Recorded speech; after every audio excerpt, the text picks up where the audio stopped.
Welcome to Snakes and Otters, a pointless discussion of eternal questions. Get ready, we're about to live in your head rent-free. Hello, Otterites. This is episode 194. I am Martin. And I'm Robert. And I'm Francis, sitting in the captain's chair, and we have with us our great friend Marcus Aurelius. Hello. To make the fourth musketeer in this wonderful podcast. Great, so we're mixing British, French, and American. Oh, why not? That's right. Because that's, in many respects, that's the stew. Well, that is true. That's the stew we're talking about here. We're swimming in, so to speak. Does that make him D'Artagnan? I think we can fight over who's D'Artagnan. There's our first rabbit hole, and we're not even a minute in yet. Haven't even announced the topic, and we're already down the rabbit hole. Okay, no. You are welcome. That's right. Because that is a worthy discussion about assigning us who we are. That's correct, because we've got 4 to assign here. But you're right. But we're actually talking not French, sort of. We're talking about the American Revolution. We're continuing our long reach through this subject. Episode 3, basically 3, of a series. Reach back, not reach around, as we like to say. Exactly right. And Martin, I think this was your idea to come up with the title, and I think it has such great legs. He's had this title rattling around with various things. So, this Scumbags the Revolution is what we're calling it. Something. He's always wanted to talk about scumbags. I'm not going to prognosticate or project about what that comes from, but it's exactly. Well, those are the fascinating characters in history. It goes with the facial hair. It's a very evil kind of facial hair. I was going to say you have decided decided to bring into the audio the visual that our listeners cannot see. Marcus is D'Artagnan.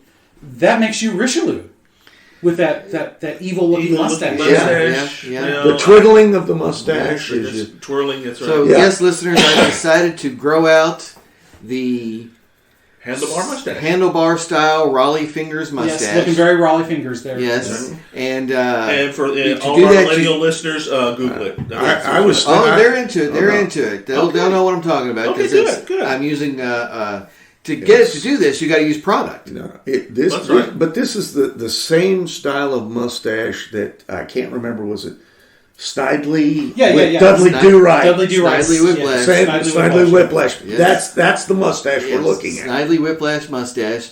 So only a lot grayer. Yes, it's almost white, so it's more, It almost fades into your face. You're so pale. Yeah. It's sort of kind of that old Civil War general almost. Grand Army of the Republic meetings in the 1890s. P.G.T. Beauregard, perhaps. A little bit of that. I was going to say, if you wanted to pick one, that's where I would go anyway. So, any of us could really grow some big facial hair. We use some burn sides. That's right. Yeah.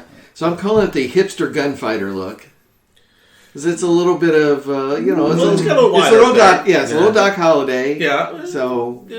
Yeah. I would go. Wyatt seemed to have the bigger mustache, but that's. And they didn't quite curl it; they would just come to the point. Right.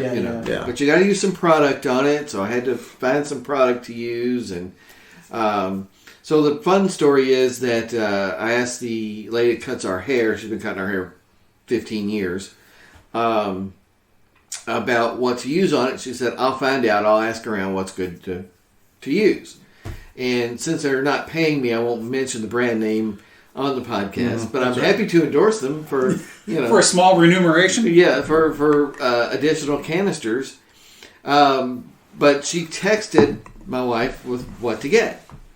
Only we didn't realize she'd actually went ahead and got some for me to pay her back when she cut her hair next. So we went ahead and ordered some on Amazon. Okay. So now I have 2 canisters of the product. So this is no longer a whim. Right, you're dedicated. Committed. Yeah, you're committed. You're committed to the point where it's got to last until the product runs out. Until the product. Well, maybe you could use it on other hair. I mean, could you? Yeah, I mean, you could do some funky stuff with your back hair. Maybe the visual that he did, I'm not going to repeat. Yes, we won't go there. Yes, it would work there. So yeah, but I'll just concentrate on the face. On the face for the BJ Honeycutt comb. Do some of that for our man. Okay, that's a rabbit hole that we didn't get to. But it does look spectacular. That's right.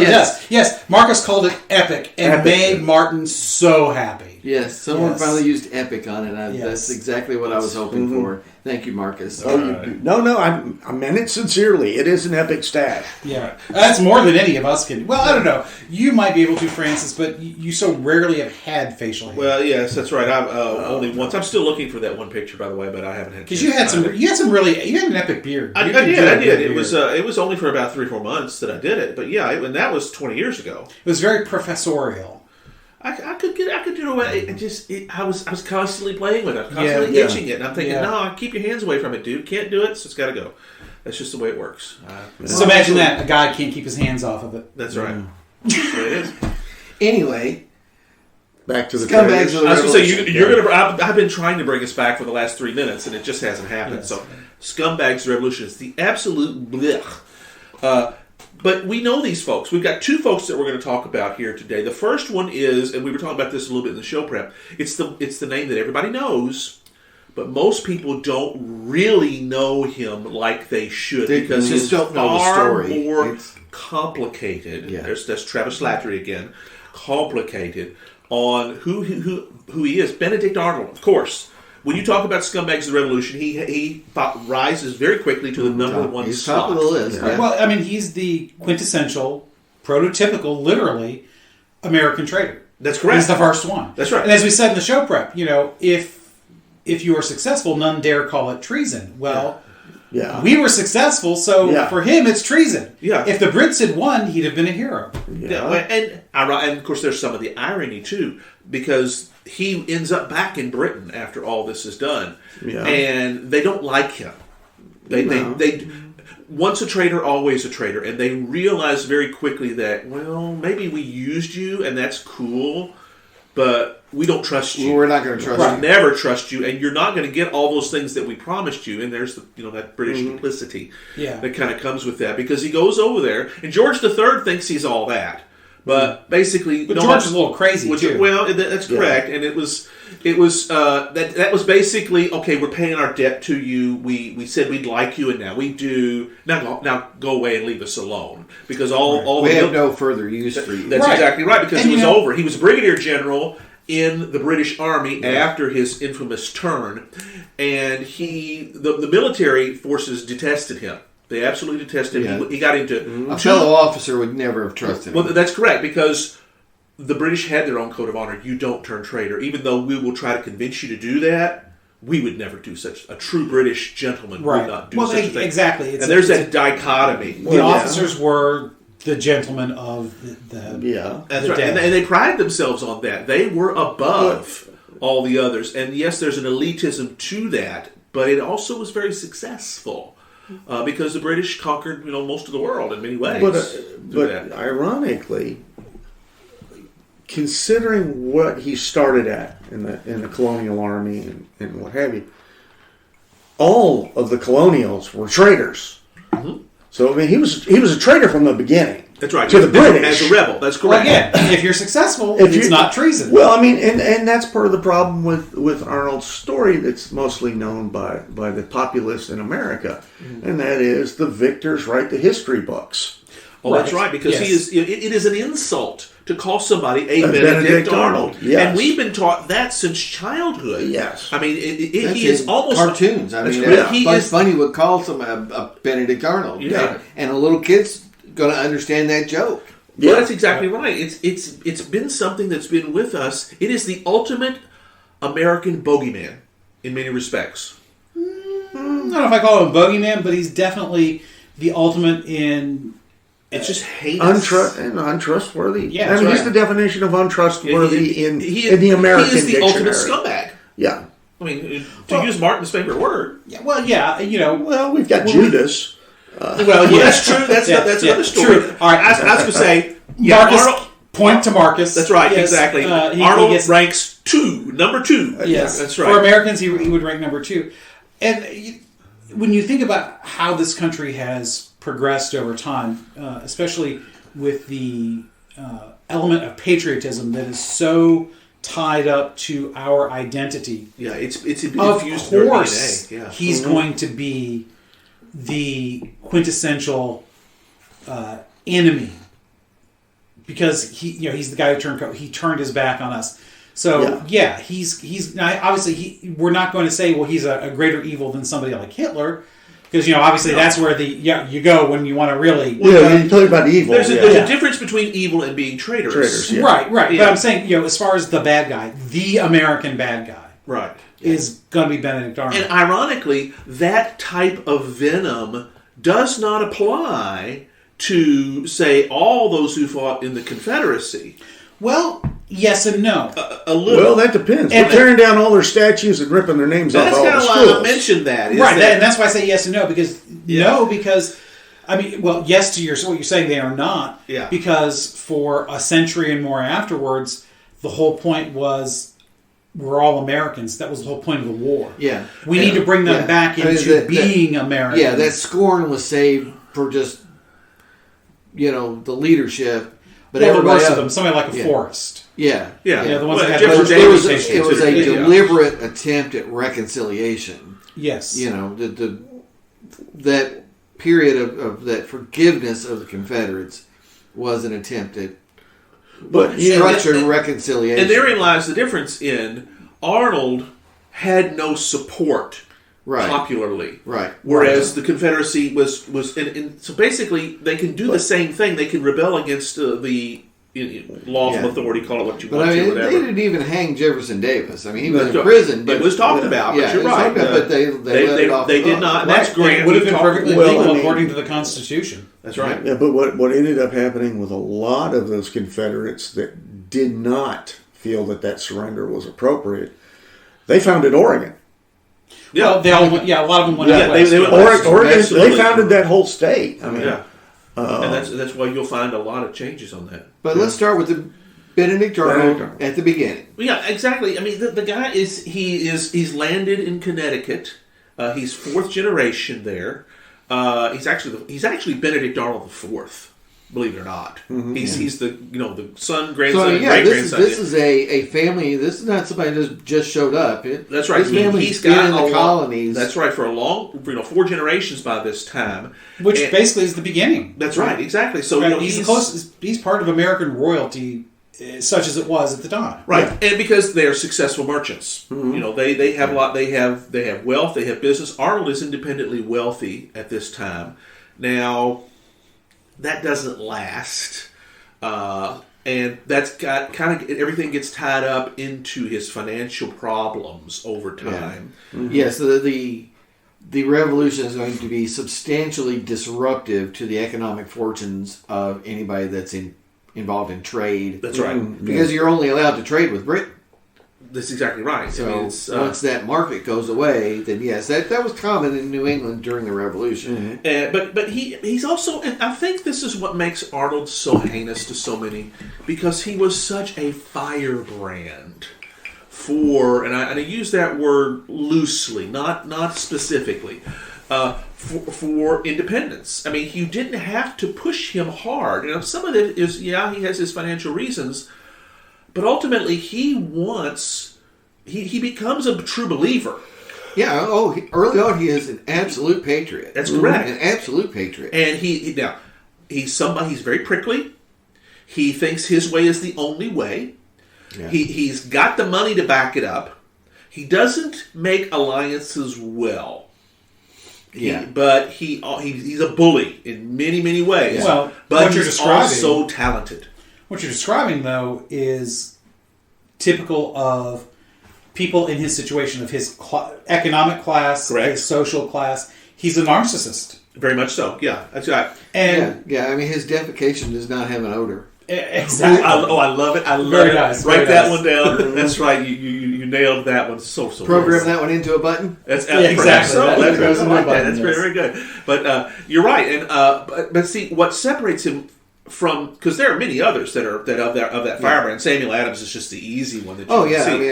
I mean, but he's right in line with Patrick Henry, Samuel Adams. Exactly. Again, a true patriot. But he is, whereas they do their patriotism for the greater cause. Theirs is basically on the cause. Arnold is very much self-centered on this. He wants the glory because he loves glory. Mm-hmm. He wants to become a military officer because that's where the glory is. Right, which is not an unheard of No, not at all. motivation I mean, because, amongst the rest of the generals. Sure, that's... But what makes we've talked about this many times. Marcus has not been part of this, but the thing that makes the American Revolution different from so many in the past is two things. One, it's the only one that was ever successful. Yeah. Right. Which is big. But two, it has that intellectual and philosophical underpinning that most others come nowhere near. That's right. And even the ones that do, like the French Revolution, we talk about, Egalite... Liberté, égalité, fraternité. Yes, liberté, yeah. So, which is a nice slogan. I mean, a lot of that's appended on after, too, though. Right, yeah, they looked at exactly. ours and recognized, we can make a philosophical revolution. It is a But thing. it starts out as just, hey, let's kill everybody that's nicer than us. Or It has more money or whatever. Money Yeah, somebody that can bathe, I mean, But you one of the things you can say about the British is they are responsible for more Independence Day celebrations around the world than pretty much anybody. I love this. You're exactly right. That kind of goes back to my comment earlier about how they conquered almost the whole world They in did. many ways. The thing was that the sun doesn't set on the British Empire. Exactly right. Right, it was literally true. It was always daytime somewhere in the British Empire. But the thing is, I mean, it did. The American Revolution and our Declaration of Independence, everything else, is responsible for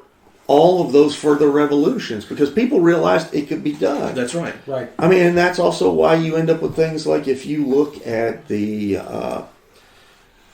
founding documents for the Soviet Union, Uh-huh.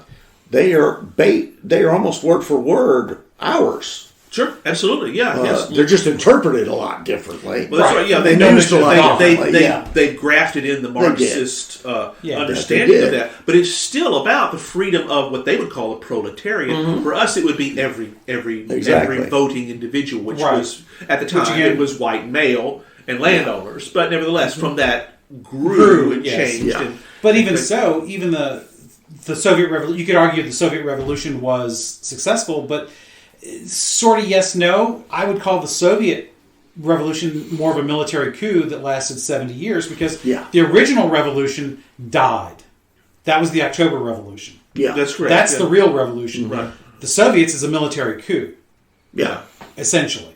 Well, yeah. Well, the Bolsheviks, the Bolshevik takeover, which actually was in October of the next year is when the Bolsheviks took over, and they had a rebel. The Tsar was deposed a year ahead, and then there's all this fighting, and you've got the White Army versus the Red Army, and there's this search for the identity of who are we as Russians, and we're going off on a deep rabbit hole.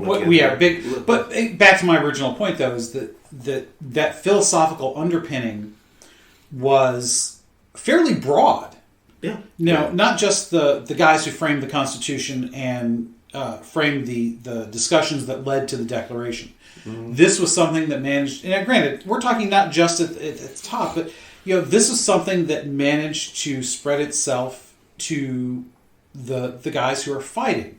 Mm-hmm. Now, obviously, it's not uniform, it's not universal, but the closest thing that I have seen that comes to this sort of broad impact is when the Civil War turns from preserving the Union to freeing the slaves. Yeah. Mm-hmm. Now, obviously, those are very tied together. You can't do one without the other. Right. But this is what makes Arnold unique and why I think his perfidy, for lack of a better word. Oh, I love that word. That's a good word. So heinous is that even though he's that true believer, then he throws it all aside. Mm-hmm. Well, yeah, and for 30 pieces of silver, essentially. Which is why he's number 2. Well, That's right. but there were some things that led up to that. Absolutely. I mean, there's the fact that his wife was a loyalist family. That's right. And was friends with Andre. That's correct. And just about any other guy that came along. It's rumored that Peggy Shippen was yes, this is where I want to go next. The belle of the ball in many respects. She was of a wealthy That she was. loyalist family in Philadelphia.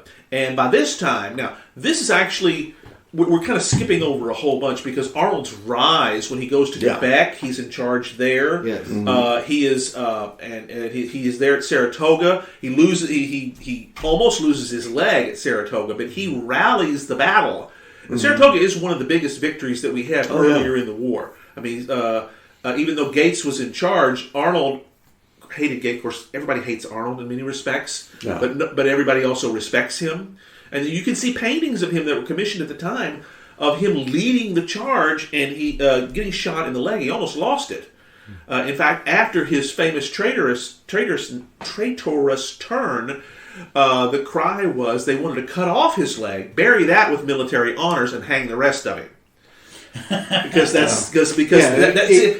took a wound in service of the cause. And which both was his greatest moment, and also is what inevitably led to his turning traitor, because he can't walk very well. He cannot lead troops like he did before. So because generals at the time, they're not well behind the lines telling people what to do. Well, Washington's out. He's out there. By Monmouth in particular, he's rallying troops. Right. How many horses got shot out from under Washington? I mean, it's many of them. Yeah. But so Arnold is made. I don't think it was military governor, but he was part of the Philadelphia aristocracy at the time, and.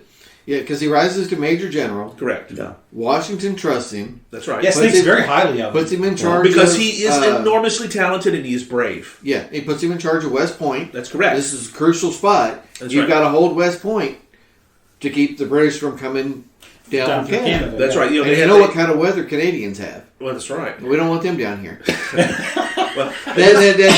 that round bacon shit. None of that. None of that round after bacon. We lost. What are you Quebec. talking about? All 5 of them?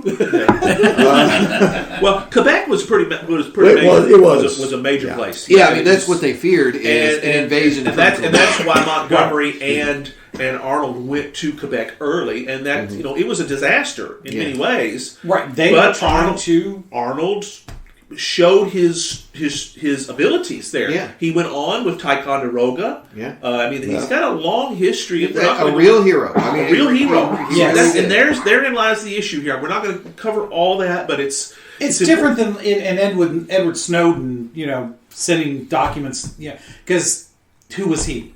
An armchair hero. Yeah. In his own mind. Arnold was the real thing. Arnold was the real thing. Well, that's correct.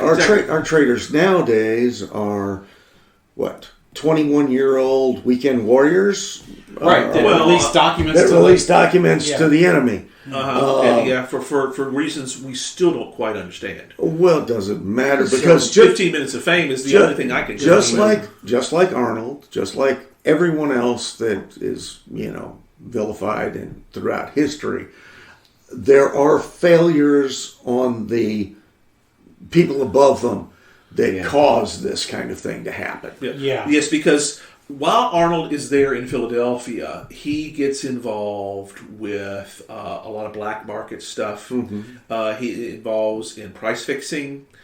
He basically takes the fact that his defecation creates no odor in his mind, to use your term. He uses that like, I'm Benedict Arnold. I'm the guy. Why are you questioning me? And when the legal, the municipal forces start to question all this stuff, he hides it behind bluster and bluff and bullying. But all the time he's trying to enrich himself. And here's the dichotomy: because he has spent a huge portion of his own personal fortune, almost to the point of bankruptcy, funding like items like Quebec. He's the one that funded that.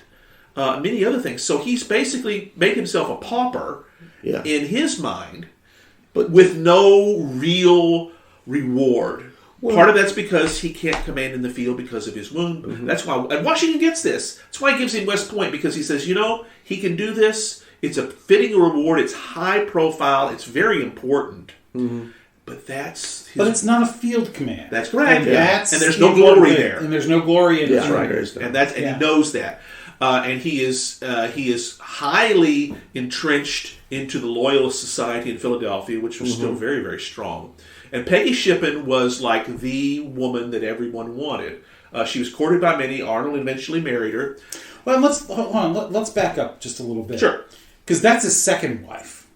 That's true. That's right. That's, I think, something that's important to talk about. Yeah. Because, he was married to Margaret Mansfield, and, he comes from a fellow Mason. Her dad was a fellow Mason, so, very tight group and all that. That's right. Bore him several children, including his namesake, Benedict V. That's right. So she dies in 75, just as the revolution is starting to take off. And this is while he's at Ticonderoga. Yeah. Right. So in my mind, this is where things start. The revolution has cost him his wife in many ways. That's right. And his fortune. And his fortune. Yes, Right. and his fortune, because he's going to have problems because of that. So he is primed. It's not a good excuse. It's not a good reason. No, but I think this is set up. The dots connect. Yes. Yeah, I think you can tie directly his treason back to this. This is where it begins. That's right, and he makes and of course he's somebody. He's young. He's actually. He dies in the 1797. I think it's 60. No, 1801. 1801. Yeah, at 60 years old. So he's still a relatively young man at this point. Yeah. So of course he's got small children that need to be cared for. So yeah, he goes basically a hunting, and Peggy Shippen was the woman that everyone wanted. And maybe had. And that's the rumor, is that she was very, very. But it's the same kind of loose. thing. The vilification of the individuals by the winners. Possibly. Yes. That is exactly right, because that's. See, let's just put the fact it that she's loyalist Yes, has exactly. painted her in ways that I'm not sure we've ever gotten a good picture of her.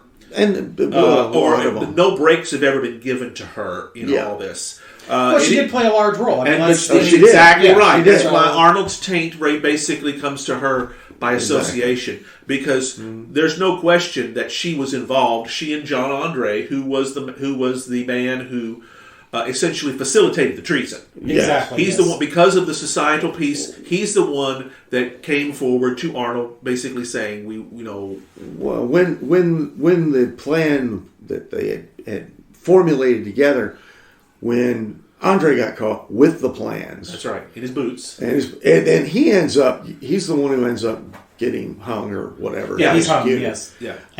And Arnold has enough sense to get away.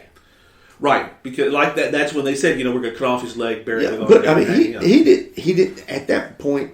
He didn't have a choice but to go full on into the British ranks. Well, that's correct, and he was promised a brigadier generalship, which he did receive, which he did get. But the intention was for him to deliver West Point to them without firing a shot, and damn, it almost happened. Yeah, it did. But Washington just happens to show up at West Point the day it was expected to happen, and all of a sudden everything comes out. Yeah, and because Andre has been caught. Now imagine this. This is a real what if for you. Yeah. What if Andre's not caught? That's exactly right. Not only they take West Point, they take Washington. See, that is exactly that's a scary thought. That's a scary thought. You're exactly. That's one of the reasons. War's over. That's one of the reasons that Arnold, I think, once you know that much about it, you realize, oh my God, burn his ass. That's one of the main reasons, is because of that hair's breadth of losing the war right there. That's right. Of losing all that.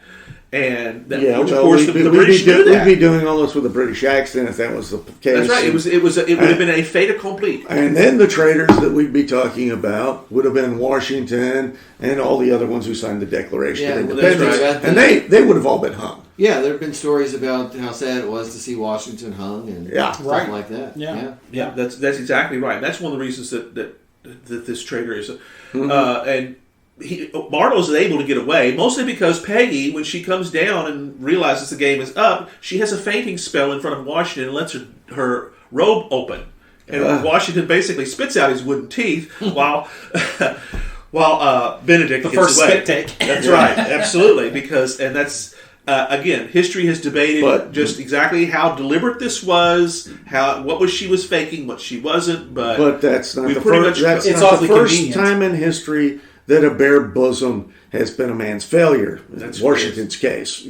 Well, in his case, actually, it was the whole shebang. The whole shebang. That's right. Yes. But yeah, so the women in his life had a huge impact, as should be the case. Women in our lives should have a huge impact. Absolutely, that's correct. Well, I mean, he was married to her. That's correct. Yes. And we can speak as men who have been married for a while that our wives could easily be our downfalls. Or us then. Yeah, this is true. Well, I suppose. Yeah, I've always said that.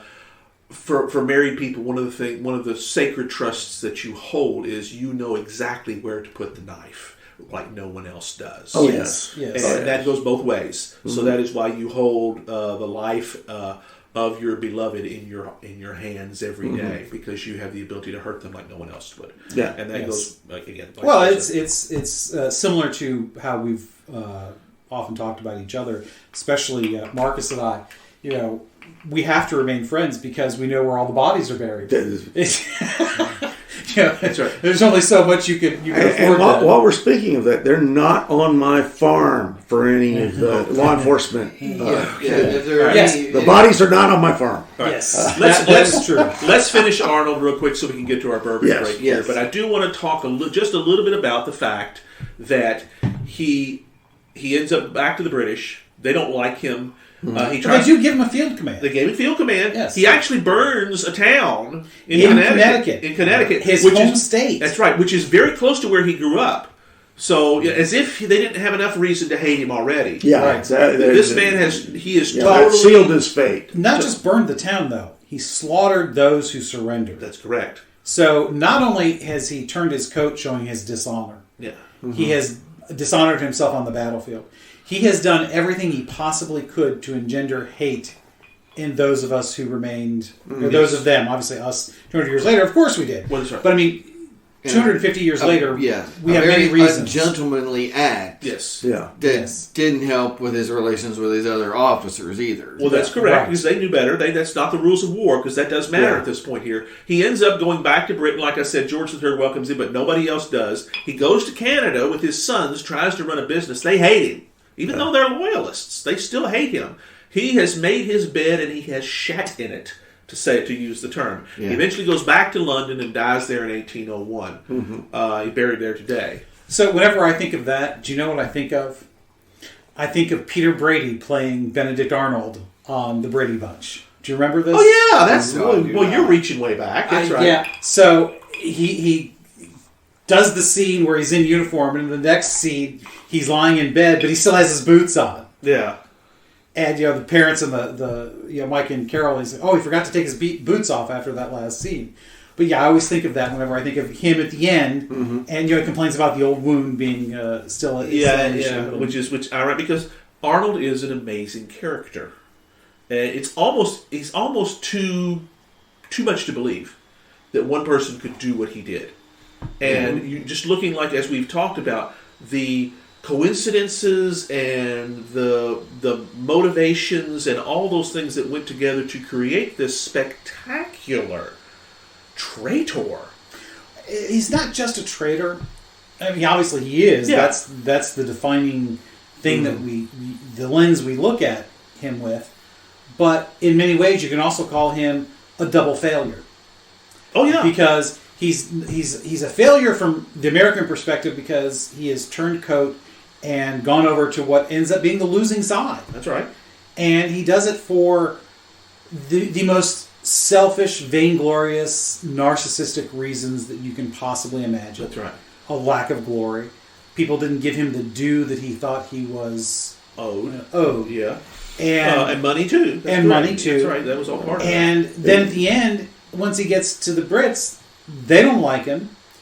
They think they don't, because again, he's done exactly. They don't like him for the same reasons we don't. And there's the irony for you. That's correct. Right. A traitor is absolutely anathema at all times. Well, it's why should they used him for their own reasons, of course. Well, once you can't be trusted, no one else is going to trust you ever again. Well, it's like Ross Perot said. You cheated on your wife. How can I trust you? Yeah, it's the same kind of thing. You cheat on your country. How can I trust you to not cheat on my country? That's right. Yeah. Well, and when we were talking about the top tier of traitors with Judas, yes. just like with Arnold and like with a huge number of traitors, it was for that 30 pieces of silver. That's exactly right. In many respects. And just like with Judas, he turned Jesus over, but and he does regret it. He does regret it. But anybody, nobody respected him then at all. That's right. He would have never. There's been it's been talked about from time to time. If what would have happened if Judas had repented. It's a thought exercise that's been done from time to time. The fact that he does not kind of seals his fate completely, and there's no possibility for anything on that. But I'm not sure we would have been very forgiving. If Arnold's story tells us anything, when it comes to this sort of stuff, we don't forgive traitors. We really don't. Now, would Christ? Well, I would say yes, he would. We would have had his example to publicly do so for us to follow that. But the thing with Christ is, though, forgiveness, ultimate forgiveness, is predicated on not just feeling bad that you did it, but repentance. It's not just remorse; it's repentance. That's correct. Yes. But obviously, Judas did not, because we presume Judas is the only person we presume to be in hell, because Jesus said, it would be better for that man to have never been born. But to be fair. Okay, in Judas's defense, which I know is just unbelievable. But the prophecies, about the fact that that this would happen, that he would be betrayed. Jesus's prophecies about it. Oh yes, it had to happen. He who dips his dish in. But in reality, did Judas actually have a choice? He has to, and the reason for that is this: if he doesn't have a choice, which means that he's either forced to, or that God has made it such that there is no other choice he can make. However you want to phrase that predestination, it destroys free will. That's right. And God is, at that point, a cruel God. Manipulative. But I mean, look at God's history in the Old Testament as a cruel and manipulative God. Well, by definition, you could call any God. Yeah, this is cruel true. And manipulative. Because they have omniscience as well as omnipotence. If Judas had not betrayed him in that manner, right, what would have happened to Jesus? Who would have betrayed him? Because it had to happen. He had to exactly die. Right, and you know why? Because the unfathomable power that he had, both physically, spiritually, but mostly politically at this point, because this is only a short time afterwards. Yeah, the powers that be would have found a way to destroy him. It just had to happen. It had to happen. They could not abide his existence. No, but theological and for God had to have him die. For the forgiveness of sins. So that's correct. And to open up heaven. Well, there's a school of thought of theology that the very birth of Jesus could be considered the redemptive act. Now, obviously, the death on the cross is the primary one we can, because that's really paying for somebody's sins. But when you think about the very fact that God became man, it's such a humiliating act. That alone could have been considered worthy of but humans are not going to look at it that way either. No, that's right. It also has to be an act that we can see as redemptive. But that is way off the beaten path. One thing I just want to add. This is a very unique podcast, listeners, because of the sentence, in defense of Judas Iscariot. Yes. I'm not sure any other podcast has ever included the sentence. Well, certainly none of ours. In defense of Judas Iscariot. So that's, only Marcus Aurelius could bring us that. That's why one thing I did want to... That's why he's the emperor. Go ahead. Because I know we need to do our bourbon break, so we at least touch on Tarleton a little bit. One of the things that is fascinating about Benedict Arnold is the timing. Mm-hmm. He does this only a year before the war is essentially over. In 1780. That's right, yeah. The fighting is done the following year. Mm-hmm. So just suck it up a little while longer. Yes, suck it up. And you're a hero. And not only are you a hero, but look at everybody who was a hero in the war. Yeah. They went on to big things. He would have been part of the cabinet. He would have been at least a cabinet member, if not a potential presidential candidate. Yeah, well, because he's a young man. He would have young man would have compared had to a Washington. chance at the presidency. Yeah, I mean, instead of John Adams, maybe we had Benedict Arnold as the first vice president and second president. Yeah. I mean, it's conceivable. Yeah. He had the ability, if he just hung on, to have shaped the destiny of this new nation. And I think that's part of the things that makes him so pathetic, not just sad. Yeah, Pathetic is a good word. That's right, because he was so blind to the possibilities of what was in the future. But what he was seeing was his reality. Yes, that's very true. What you perceive That is moment. That moment. Yeah, it was very myopic. It was very short term. And one of the things we're forgetting here is we didn't have a colonial government that really had money. Yeah, And these guys, the wealthier. What's funny? This is what was part of Arnold's downfall, was the fact that all of his everything went to this revolution. That's right.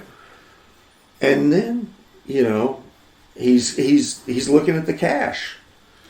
right. Oh, Well, yeah, the 30 pieces of silver. Exactly. It goes back to that. Yeah, That's right. but I mean, I don't think that's all. I think No, that gets him it's a not all. valid. I think in his mind that gives him a valid excuse to do it. Yeah. But overall, I mean, even the 30 pieces of silver, you could argue that is entirely a selfish reason. Yes. Absolutely. It is. But usually, when we think about our selfish reasons, they are far more personal than the cash. And at its core, it's the personal reasons. Well, by definition, that it is so lowering to go into the financial area. Mm-hmm. It's basically saying all the idealism that everybody else had and that supposedly he had was false from the beginning.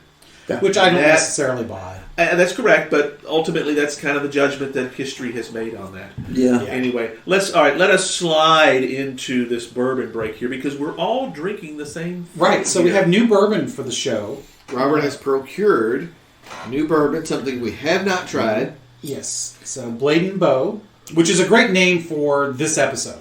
It just sounds like an inn you would stop at during the Revolutionary War. That's exactly right. So this is a Stetzel-Weller distilling product that's right here, very local.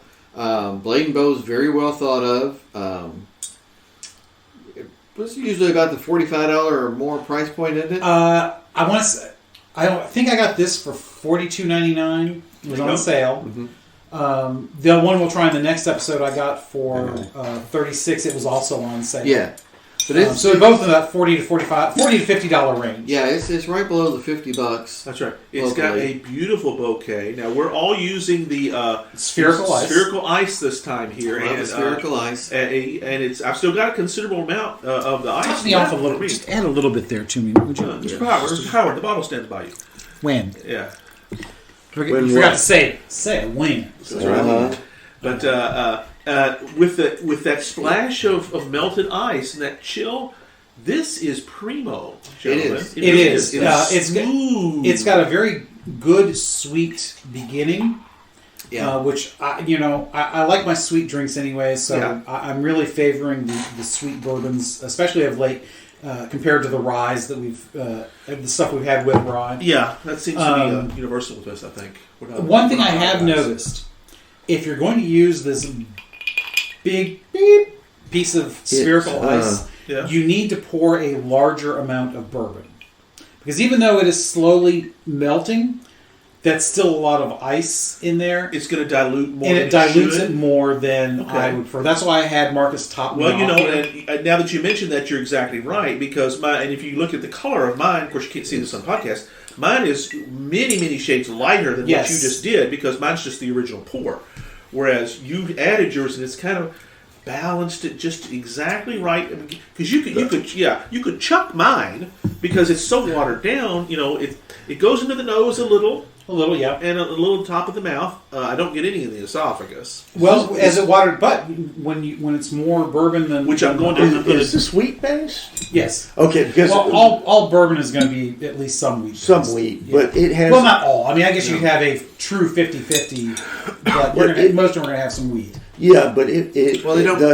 The scent reminds me. The weeded ones are the sweet ones. Yes, right. We're saying as opposed to the rye, which is much more peppery. This is it reminds me. The scent of it reminds me very much of the traditional maker's mark and the smell. That's a possibility. I hadn't considered that. And we've considered that a very sweet It is type. It's a good mixing bourbon. We've talked about that. I mean, we probably are harder on makers than we ought to be. Yeah, Agreed. I mean, I'm not a maker's fan. I don't hate it. There's only one bourbon I've ever hated, and that's the Trader Joe's branded bourbon. It is nasty. I know you can't drink. Yeah, I anymore. can't drink anymore, but it is just the nastiest thing. We've told the story on the show many times, but Francis and I at our deacon retreat last year, one of our fellow deacons said that it was so bad he actually had to add Coke to it to see if it made it any better, and then he felt bad for adulterating the Coke by adding the Trader Joe's to it. Yeah. So that's... Well, what I'm going to have to do is there's a bourbon my son grew up with my influence. So his go-to bourbon is a Pappy. Yeah. He makes enough money he can afford it. Yeah, it's great if you can get it, right? Well, no, I mean, I that was my preferred too. But he has found a Japanese bourbon. Whiskey. Yep. No, this is, well... Yeah. We've had this discussion a few times. The Japanese tend to base their stuff off of Scotch. Well, this is a bourbon that he says is even better than Pappy's. And we'd love to try. I have to get that for you. Get some information. Is it available here? I can find it or get it in. It's about $2.65 a bottle. It's not bad. If you want to buy it, bring it. We'll bring it. That's right. You guys are welcome to give me your opinion on it. Oh yeah. Again, I got a house full of Japanese whiskey. Yet, listeners, we haven't announced this on air, but Bjorn, the youngest. Well, by the time this comes out, he will have graduated. He will have graduated. He'll be on his way. His graduation from Bellarmine University is impending. And you'll remember Bjorn from our discussion of the Vikings. The Vikings and Ragnar Lothbrok. Yes, he's a physics major with an interest in cultural anthropology.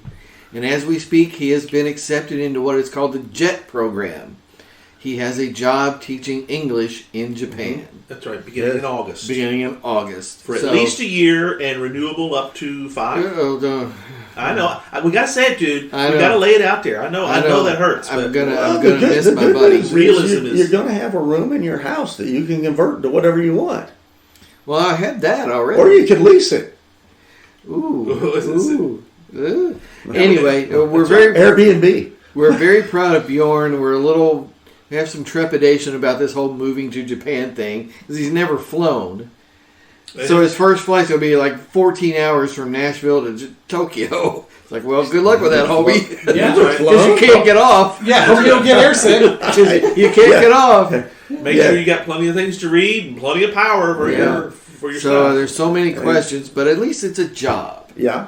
Right. Which is true. Which is something that we as parents, all parents, yearn for in our I tell you what, to be independent, financially successful, happy. There is nothing more satisfying than seeing your kids do better than you. Yeah. And there's also nothing more annoying than seeing your kids do better than you as early as they do sometimes. Yeah. So my second daughter. She's the one that has Nemo. We've talked about Nemo on the podcast because he's such an adorable little stinker. And Nemo's a dog, by the way, in case you are new listeners. Not a baby. Not a fish. Yeah, not a fish. Not a human child. And your daughter thinks of him that way. Well, yeah. Well, she is who she is, and she is doing really well at her job. She was telling me the other day that if she works the amount of time that she has been working so far, because even though she's salaried, she's also got a bit of an hourly overtime component. Yeah. And she will make more than her mother this year if she makes as much as she thinks she will. She also, not long after that, showed me a listing for a job that she was thinking about applying for. Her skills did not quite match up what they were looking for, but it was a $150,000 a year job. That's a good start. Yeah, she is not yet 30. She is not yet off of our insurance. Okay? Yeah. She turns 26 in September.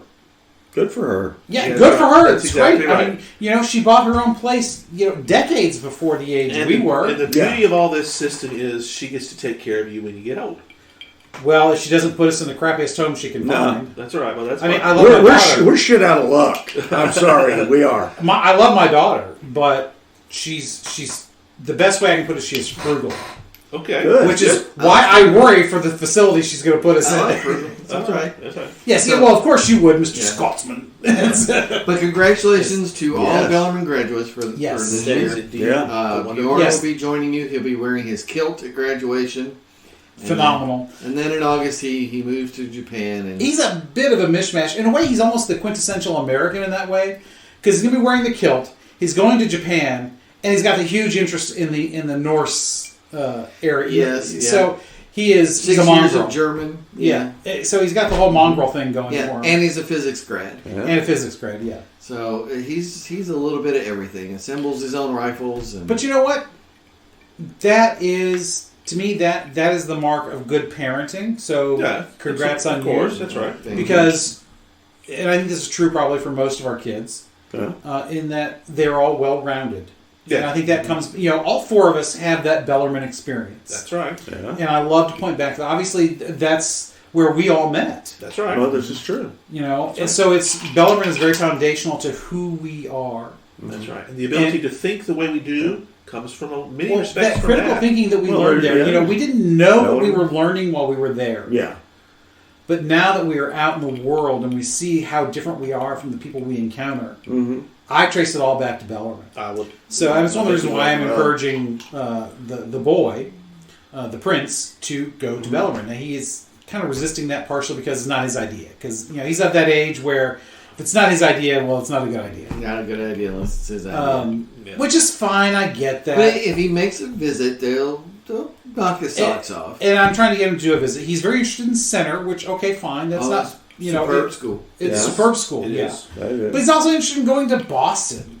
I was like, why aren't you going to... But, he was very impressed with Boston when they went on their trip, which I get. It's fine. Well, and he has the advantage of a full scholarship. Yes, so I wasn't going to brag about this, but since you have brought up scholarships, the boy, that's capital T, capital B, got a 36 on his ACT. 100%. Yes. So... Good job. Stunning, yeah. 0.3% of the people who take the ACT get that. Yeah.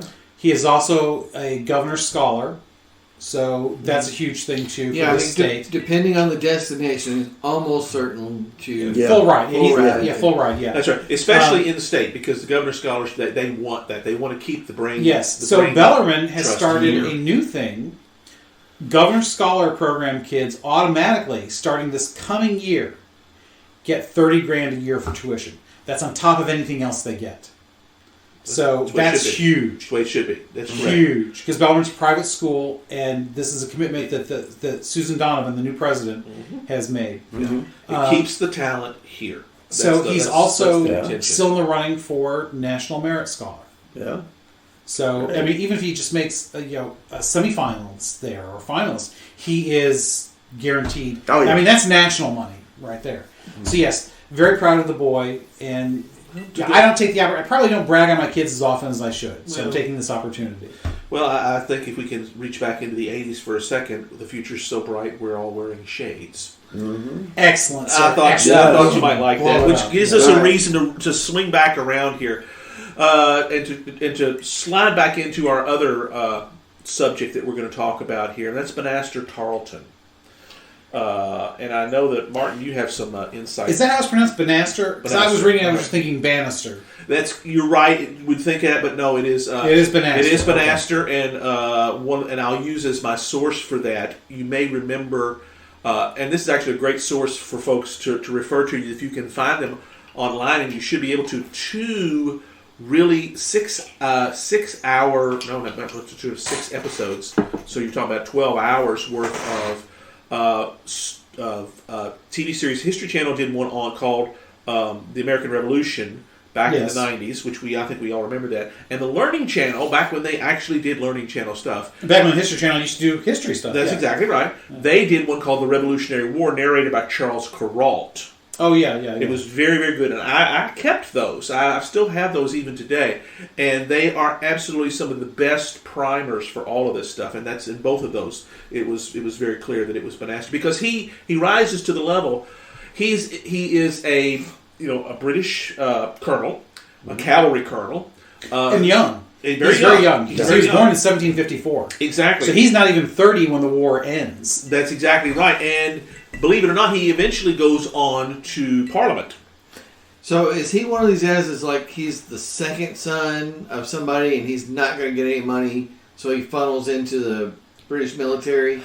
Well, he's a baronet. He's a baronet. That's really correct. Means. Yeah, it's as they said on Her Majesty's Secret Service.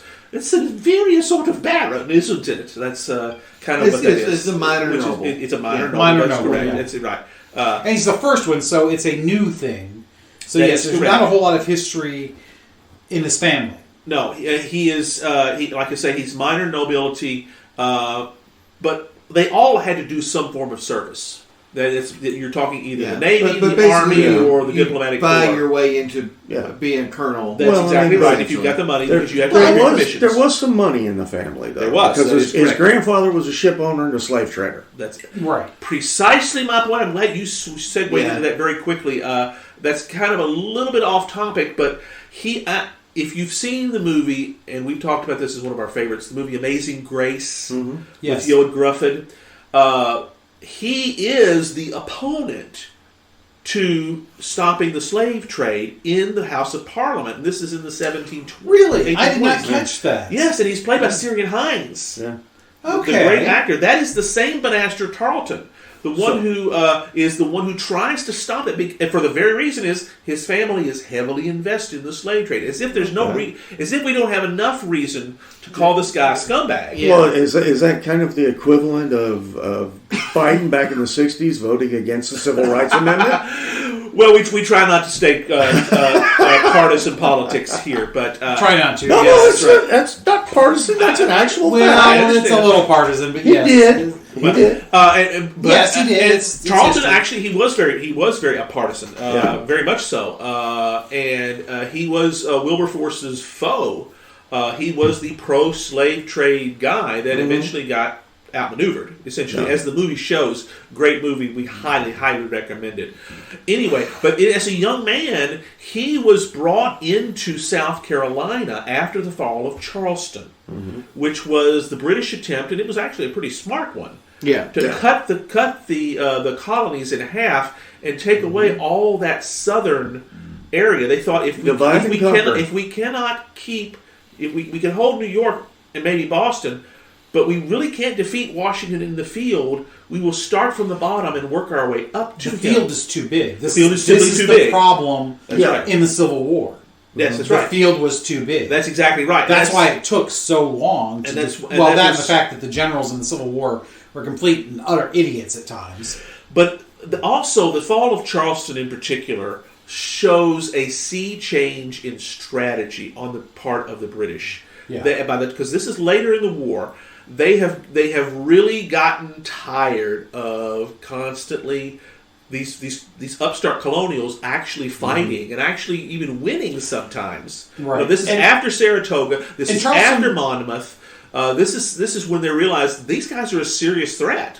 Right. Charleston is. We don't think of it this way today. Charleston is a major port. It's essentially the only port in the South. I mean, there's Savannah, yes, but it pales compared to Charleston. Right, but I mean, it's a major urban center. Very much so. Yeah. For the South, it is the closest to an industrial center as you're going to see. Right. Where in the North they're kind of packed as Boston, New York, Philadelphia. Yeah. In the southern colonies, it's essentially that. Right. And, South Carolina. I got to hand it to you. Those guys are the biggest nonconformists you will find. That's true. For the first state to secede. That's correct. First state to secede. A lot of that guerrilla warfare is centered around. Well, that is correct, South because Carolina. that is exactly what happens after the British take Charleston. Essentially, the war in the South is in many respects over from a traditional standpoint. and therefore it takes men like Francis Marion in particular, and several others to start this guerrilla warfare, which we see. And a lot of people vilify this movie, but I still love it. I love The Patriot. The Mel Gibson's Patriot. It really does. That last battle, I get choked up. That is correct. I mean, that's to me, it's an emotional gut response. I'll give a lot of credit to Gibson at the time. He's coming off of Braveheart. He could essentially do no wrong, and I think he made a great movie. I know that people vilify this movie. Historically, it's horrible. As inaccurate all over the time. But I don't care. That's exactly not the point. It was. I loved it. I'm sorry, but I loved it. I mean, I know that in spirit. Yes, it captures the spirit of the revolution. The spirit of the time. It's accurate in that sense. That is correct. The details point may be point by point, it's not historically accurate. But then again, it has some great talent of the war in the South, and it does capture personalities very well. Heath Ledger was terrific. That's correct. And Tom Wilkinson, I cannot stress how wonderfully he played Cornwallis. Which is amazing. Yeah. Not only is he Cornwallis, he is also George III. Yeah, that's correct. That's right. Because he plays George III later in The Madness of King George. No, that's Nigel Hawthorne. Is it? I'm sorry. That is correct. Now, he might in another... My apologies, listeners. That's right. That's Nigel Hawthorne. I have a horrible habit. Listeners have probably heard this and realized this many times. Of thinking one thing and just going with it as if it were fact, and then later finding out, nope, you're wrong. So that's okay. We're okay with that. We're here to fact check. Wilkinson is a powerful actor, and he nails the gravitas of Cornwallis. Super as Frederick Fromm in Valkyrie. Yeah, absolutely. Among many other roles. I mean, he's done so many different roles on that. Mm-hmm. He's a great character. He was in The Full Monty. Yeah, that I did not know. I know he was in he was one of the darkness. This may be another case of me going with something and being totally wrong, but I'm fairly certain he was the old guy in The Full Monty. That's an IMDb check that we'll do, but I guarantee you're right on that one there. He nails Cornwallis so well, because Cornwallis was the genius. In many respects, he was. Even though we kind of poo-poo him because he loses. But ultimately, strategically... He's a good field commander. He's a damn good field commander. There's a reason they put him in that spot. That's right, and he wins most of his battles. He really does. I mean, he just the strategic decision to retreat into Virginia. That's correct. A tactical win does not automatically lead to a strategic victory. That is correct. Well, and that's the story of the war. That's right. He underestimated the grit and the abilities and the battlefields he was fighting on. But one of the downfalls of all the British commanders during that, and actually in most of the other countries where they were thrown out, is that they held to the British standard of what battle should be, as opposed to guerrilla warfare. That is that's exactly a great point in the movie. Exactly in that one. Is that they complain that you shoot officers. Yeah. If you shoot the officers, then chaos ensues. Exactly. And to the Americans, that's kind of the damn point. That's right. We're going to win this. And it's very interesting that you say that, because Tarleton, who took to circle us back, broke from that. Yes, he did. He was a cavalry commander, and he realized the only way we're going to win, and this is very military tactics and strategy. This is very foresighted of him. The only way to win is to make war so heinous and so awful that the civilians decide to stop to fight. This is Sherman and this is Grant. This is 100 years early. Yeah. Where he decides we will kill we will accept no prisoners. We will kill. They call it Tarleton Quarter. That's what it's called. Yeah. Where he literally, the men surrender and he slaughters them all. Yeah. Jason Isaacs. Yeah, again, he is not playing Tarleton theoretically, but he is. Colonel John Tavington is the character's name. That's one of the things I love about that movie, because we said it captures the spirit, and I think Jason Isaacs. He does a phenomenal. First of all, he does a phenomenal job. Phenomenal actor. He's a great actor. He's one of the best actors on the planet today. Monster scene chewer. He is. Oh, he is fantastic. He's one of those guys. You can read out of a phone book, and I'll sit there and listen to it. Oh, absolutely. Well, that's one of the Star Trek Discovery first season. Oh yes, he was made phenomenal. that. He was so good at that. Yes, which was otherwise, I'm not sure it would have been that great of a. He because of him. He carries he and that. Michelle Yeoh saved that season. I agree completely. But anyways, a lot of it was done because of that. And Yeah. we were talking in the show prep about that scene between him and Cornwallis. Yes. When Cornwallis dresses him down, and this did happen. Cornwallis did do that to Charlton, saying, "You're not going to do this. Yeah. That's not the way we do things. Exactly. We want peace to reign, and we want to start trading with these people again." Which was their failure in warfare for that whole war. Because, That's exactly right, because they wanted to bring us back. Yes. But they gave us no reason to do so. Well, that's the thing. It's Other than we've talked about this before, from the American side. But I think one of the things that's worth examining from the British side is this. So from the American side, what else are you going to get when you send a bunch of malcontents, 4,000 miles away to set up shop? Yeah. With almost no supervision from the home country. All right, you get America, the United States. You get America. Malcontents. That's probably the best word I've heard. Well, that's the word I think we've used. Because we were not. This is not Botany Bay. These are not criminals. We're not criminals. These are people malcontents. We couldn't succeed. So what you're saying in the we home couldn't country. fit in. Let's put it that way. That's right. We didn't fit in the home country. We needed a place to do it our way. So we weren't quite as bad as those who were exiled to Australia. Right. Essentially. We were exactly. We were a little bit light. We're Australia light. Or they are America heavy. I could say that. And Canada was even below us. They were they were even nicer than we are. Yeah, they're the ones who all five of them. Yeah, all five of them. Yeah. But so from the British side, though, when you think about it, so you've got this bunch of malcontents, but then from the British side, they're fighting the war as if it's a European war. Yes. Yeah. The European wars were limited in scope. That's right. Especially geographically. Yeah. In America, the geography goes entirely against the Europeans because it is so open, so broad. Mm-hmm. Yes, there are mountains that separate the coast from the interior, but realistically speaking, the geography makes this an unwinnable war for a foreign power of the time. The native army could always just melt into the hills. That's right. And you would think they would have learned that in the French and Indian War, but they weren't. But the Indians couldn't melt into the populace. Well, the issue was they were fighting France. Yeah. Ultimately, that's where that's where it all it came down to the Plains of Abraham around Quebec. Where that's where it all happened. It all changed. Yeah. From there, and it was essentially a European-style war there because they were fighting a European foe. Right. Yeah. We didn't fight that way. No.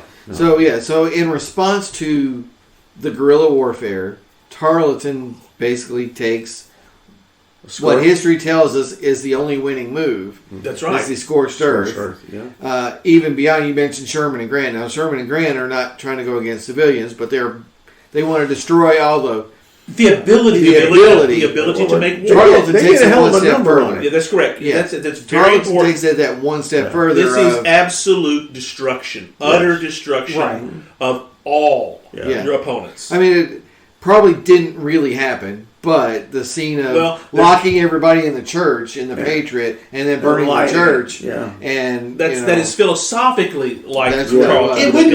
It's one of those things that has as we've used this phrase before, as Dan Rather would say, has truthiness. That's correct, because that, like I said, you're right. That did not happen, but we do have documented evidence of many on the battlefield surrendering and being cut down by him. Yeah. On his direct orders. So this is done on several occasions. He earns the appellation of scumbag of the revolution. That's right. And here's an irony for you. He actually goes back to England at one point before the war ends and writes a book that is a major bestseller in Britain, predicting that Britain will win ultimately.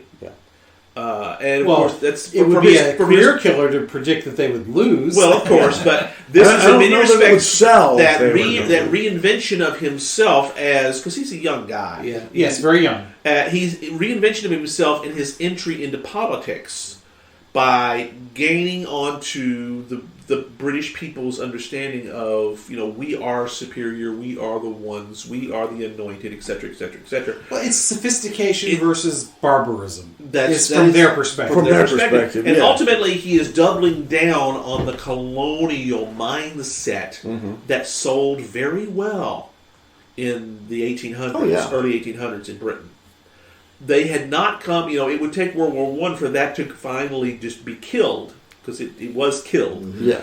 But at this point here, it was enormously popular. And that's one of the reasons that he deserves more than just the fact of his barbarism on the battlefield. But we have taken in the modern age as Americans that whole scorched earth policy with the idea of deterrence by threatening to wipe out everything. That's and, right. and it's the logical conclusion. And that's that's what happened, and that's why we ended up with the nuclear arms race. That's correct. Nuclear proliferation. We have power through fear of what we can do. As do the Russians. As do the Russians. Well, as do the Chinese. That's correct. You might. I don't know that you could make this a literal argument, but philosophically, yes, you could see where you could point back to Tarleton and say, "See, he did this," but you can't say it worked.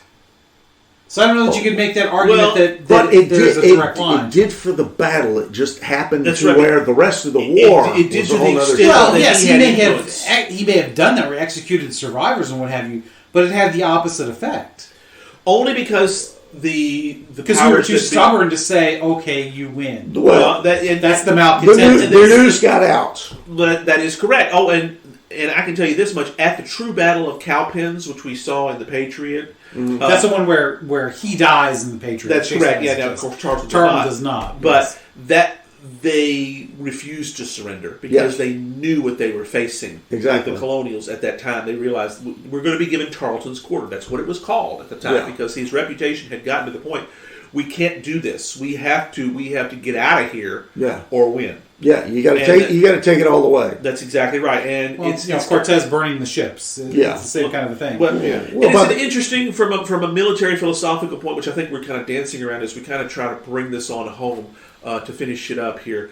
That he was in many respects ahead of his time, but that's not a good thing. No. Because That's a great point. Morally and ethically, no, it's not a good thing. And we've kind of given the British powers that be a lot of shit over this for the right reasons, because colonialism is an awful, sinful, bloody thing. Yes. But they had a break built in. They would only go so far with that. Yeah.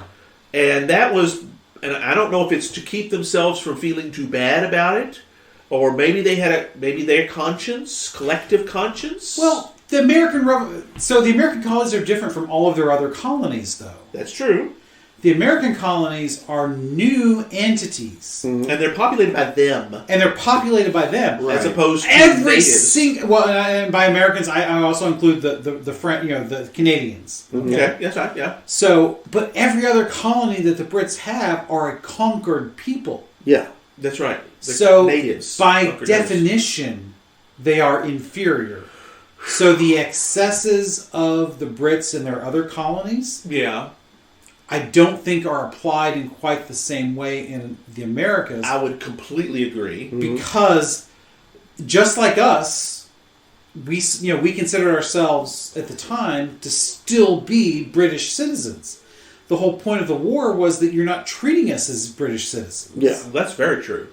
That's very true. No other colony could make that claim. Well, I mean, the perfect statement to go along with that is taxation without representation. Right. That's That's the whole point. That was the whole Yeah, thing. because such a statement would be meaningless in other conquered territories. Exactly. Yeah. Yeah. Canada would fall with us on that. But the problem is, even the Americans, we haven't learned from the British failures of when you are dealing with people thousands of miles away on their home turf. Yeah. You're the one at the disadvantage, not them, because they've got everything to lose. Right. Yeah. I mean, there's a lot of truth in that. And the Russians didn't learn that from Afghanistan. that's a good modern example. Yes. Nobody learns that. No, because we always think we're superior. We can do it. It's like the millennials who are ultra leftists. there's a guy that I work with. I won't use his name. I love him to death. I think he's a great guy. He's fun. He has a lot of the same kind of interests and sensibilities that we do. He's got a great, dry British sense of humor that we would all love. Yeah. I think he's a great guy. He's just a moron? No. Oh, well, okay. politically, I would call him that in a very loving way because I just think he's young. Now, maybe his... Yeah, because he might listen one day.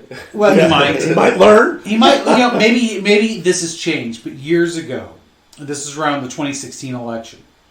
So, we're now talking 7 years. He basically made the comment that, socialism hasn't worked before because the right people haven't done it yet. Which is a very old response. Yeah. The whole idea was that, my generation hasn't done it yet. We'll do what you guys couldn't do right. Well, that's the same kind of thing when we talk about those that try to project power across the world. It's always with the thought that we'll get it right this time. Yeah, exactly. Because we're better. We've learned our lessons. It's like, no, you haven't. You've taken the wrong conclusions from those lessons because you can't look at what really happened. It's easy for us to say, and maybe someday somebody will say the same thing about us. You're drawing the wrong conclusions because you're filtering it through your own lens. Exactly. And maybe that's true. Which we all do. Every generation. Right. Every generation. But, currently we believe that we are right because for the reasons we laid out. You're trying to project power to a place that is inherently impossible for you to project power on any long-term basis. You don't have enough power. No. Despite what you think. Exactly. Despite what you think. That's one of the reasons. Right. I mean, you don't win unless you're willing to go as far as Tarleton. Right. Yeah. You either wipe them out and replace them like the Nazis wanted to do with Eastern Europe. Well, that's exactly right. Or what we ended up doing to them. Oh, Again, we've said this before. Burn everything down and rebuild it in our own image. Dresden's perfect example. Yeah. Well, all of Germany, all of Japan. Right. We scorched all of it. You win. Well, granted, I don't know what the money would be worth today, but that $100 billion of the Marshall Plan, that goes a long way towards buying a lot of, it's like, you know what, maybe your way's the right way. Well, it goes back to the old saying in the movie Beckett, a good occupational force must never crush, it must corrupt. That's a great line. It That's is. phenomenal. It is really, Jean Anlou wrote it. It was in the movie, but it is exactly right because that's what we have done. And in fact, it has to do that. Otherwise, you give birth to the next generation of resistors who will eventually get rid of you. Exactly. But you know what? In a way, that's what we did. But also, what we did though, when we occupied, and again, this is a different way that I think the Brits were looking at it. Maybe they would have gotten there if they had won. I don't know because you can't tell. But when we occupied Germany and Japan, it was done with the same mindset that we had in the aftermath of the Civil War. Rebuild, reconcile, let's be friends again. Yeah. That's right. Because the Americans, prior to World War I, had a great relationship with the Germans. Right, I mean, because, and it was brought up, let's plow Germany with salt, basically. Yeah. They're going to be pastoral. They're going to be farmland, and we rejected that idea. That's right, but because Wilson was at his preeminent point at that time. That's one of the reasons, and we didn't talk about this, and many times we've talked about Woodrow Wilson, but that's one of the advantages he had walking into it is that good relationship we had. We weren't seen as their implacable historical enemies. Yeah. Right. But even after World War II, the thought was, let's leave it all pastoral. That's right. Right. Yeah. No industry. But that was rejected. Yeah. And then you did get the Marshall Plan with the idea towards reindustrializing, but with a true democratic society. And what that wouldn't come into conflict with the neighbors anymore. But what nobody really talks about, the historians and what have you, after World War I, after World War II, then there was a German resistance, and the domestic, to use a phrase from current days, the domestic terrorism that was going on was insane levels. Yeah, we don't talk about that. We don't talk about the interwar period was very violent. Exactly, and nobody discusses that much in the history books. Well, it's essentially their lost cause theory. Yeah, exactly. But you know what? It was obviously a very unsuccessful. Like our lost cause was very successful. Yes, it In many was. ways. Because That's it right. persisted for 150 years. Theirs wasn't. Well, because Theirs they was not. Because ours was in the arena of ideas, and theirs was in a different arena.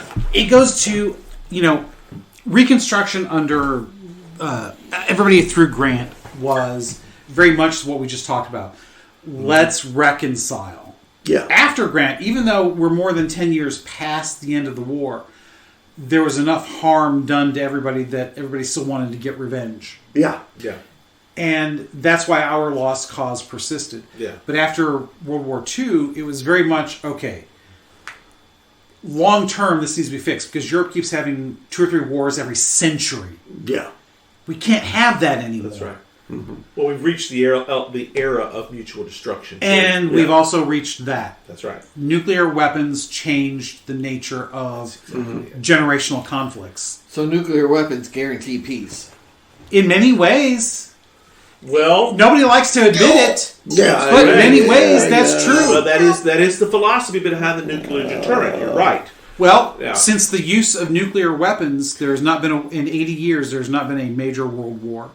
The closest we have come has been the War on Terror, and that has all been regionalized in Iraq and Afghanistan. But it's what nuclear deterrent against other nuclear powers. Yes. But it's been even beyond that. Oh yeah. Nuclear deterrence is even into the conventional realm. We've discussed this before too. Yes. So, but I just, I like this line that we drew from Benaster Tarleton to like the Viet Cong.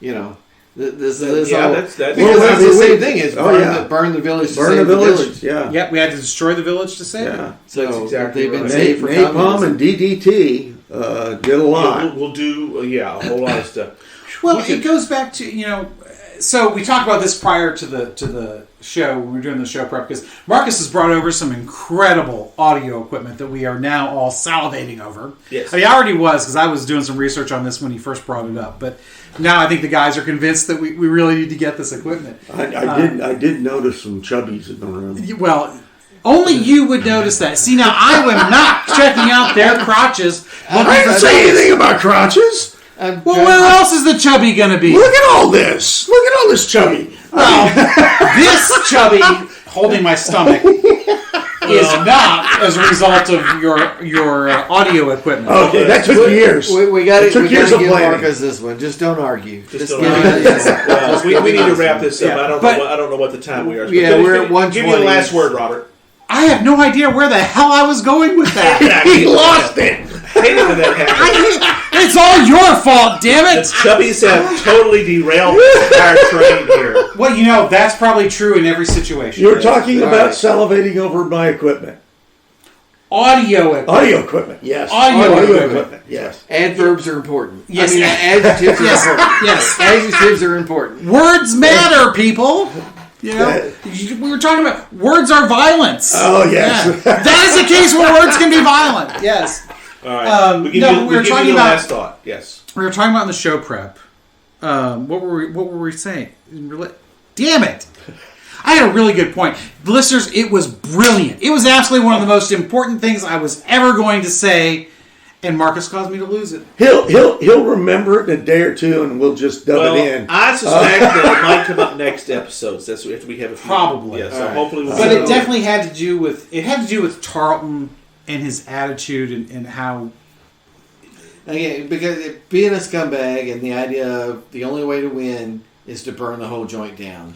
Right. I was probably gonna go somewhere how this ties into that whole importance, probably all the dignity of the human person, because he is, at least in the American Revolution, the epitome of the lack of respect for that. That is absolutely true. That's right. So, I can tie that into that, but other than that, I have no idea what the hell I was going to say. Yeah, he ultimately went too far, even for the British at the time. And that's why in the movie he says, that beautiful line. I can never go home. Yeah, I can never go home. So let us speak of Ohio. He was going to... Because Cornwall was basically... He was going to get everything east or west of the mountains. That's right. So... It would be no big deal for him to cede Ohio. After this is over and we win, then well, let's start. You're going to be the Duke of Ohio, kind of thing. Yeah. Or I think that's a Anyways. good place to end this on. I know we've probably gone far. Yeah, because afield. what a horrible Duke of thing to be the Ohio. Duke of Ohio. That's right. That's right. Being from Michigan, I it have to says the think that- person from Michigan. That's Yes. exactly right. All right. You know, there's a dukedom in Michigan, I'm sure. Francis. Or as opposed to our inbred Kentuckians. That's Kentucky, as they call us. That's right. Kentucky. All right. Next episode. That's right. We're going to talk about Code of Honor. It's always Code of Honor. So, since we are doing a Scumbags, we're not really going to do quotes of the Scumbags. no, so- I don't know that anybody wants to hear what Arnold had to Right. say. So- or even Tarleton for that matter. What I was thinking for the next episode, because I'm going to be the captain of the next episode, All right. Sure. is that since we talked about dishonorable people, Yeah. let's try and do quotes about honor.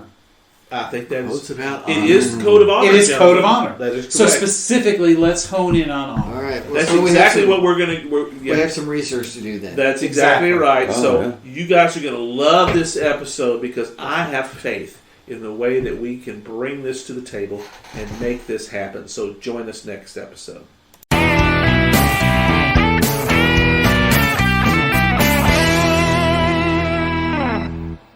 Hope you enjoyed another pointless discussion of eternal questions. Remember, new episodes drop every second and fourth Friday at 6 a.m. Eastern. Spread the word. We're on all the major podcast platforms, and leave us a review. That helps others find us. We're on Instagram, Twitter, as well as our website, snakesandotters.com. I'm Martin. And I'm Robert. And I'm Francis. Join us next time.